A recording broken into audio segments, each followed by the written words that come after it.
Ekyo ky'ekisaawe ekimanyiddwa nga Mirambo Community Stadium ekisangibwa mu ggombolola Nakawa ekikaanira omugagga okuva mu ggwanga lya Eritrea n'abatuuze ng'agamba nti ettaka lino lirye bwoya. Okusinziira ku bamanyi b'ebyafaayo, ekisaawe kino kyaweebwayo Pulezidenti wa People's Progressive Party Jabir Bidandisali eri abatuuze b'e Nakawa mu mwaka gwa 1990 mu kaweefube okutumbula ebyemizannyo mu ggwanga.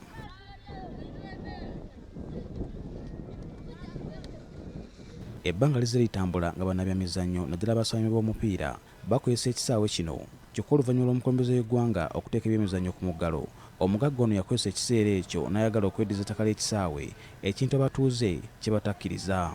Oluvannyuma lw'okumala ekiseera nga batuuze beekupira endulu bekikwatako nga tebafuna kuyambibwa, olwaleero bano okubadde bannabyamizannyo nga balamu n'abakulembeze baabwe babitaddemu engatto ne boolekera mu maka g'omubaka wa Nakawa East mu lukiiko olukulu olweggwanga Engineer Ronald Balimwezo Nsubuga okwekubira enduulu. Abakulembeze b'ekitundu okubadde Kansala Moses Okwera Mugisha, Kansala Monica Muhammad ne Kansala Gordon Sebagala be basoose okulopera omubaka eyayita omugagga ayagala okutwala ettaka ly'ekisaawe kino. Ensonga z'amataka zooza nadaga public gaagala okubeera serious bw'ogazanyiramu kukola ki gatambula. Era mbalesa bawana ba MP petition eno yanitandika olwaleero batanse okufuna amannya g'abantu senkya next week olwaleero. Era ffe abalala abatali bakulembeze tubadde nga tuli awo tubalaba mpola mpola. Abaana abaviridde waawo ne saa zino omwana eyakubye goolu saawa zino eyakubye mu express George Senkaaba mubuuze waawo wavudde, Bright awo wavudde, Badeni awo wavudde.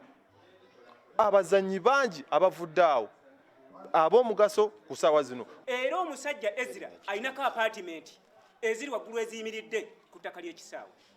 Kuliko church eya Pastor Samanya eri ku ttaka lya kisaawe.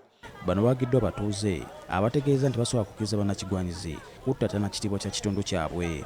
Mulimu abantu abamu abatunafuya nga boogera ebigambo ebitunafuya. Leero gwe bageya ovuddeyo okulwanira ekisaawe bwe banaakusibwa ani agenda okujja mu kkomera. Nze bageya ndireda okusibwa oba ngenda kitalya oba ngenda aye nga nfuddewa kisaawe ekyemudamboozi. Buvunaanyizibwa bwaffe okutegeeza abantu bonna abali mu community kiki ekigenda mu maaso. Omubaka wa Nakawa East mu lukiiko olukulu olw'eggwanga Engineer Ronald Balimwezo Nsubuga ategeeza nga batagenda kukkiriza ttaka lya kisaawe kino kugenda kubanga kye kisaawe kye basigaza nga mugatta bantu, n'agamba nti ensonga zino agenda kuzitwala mu paalamenti.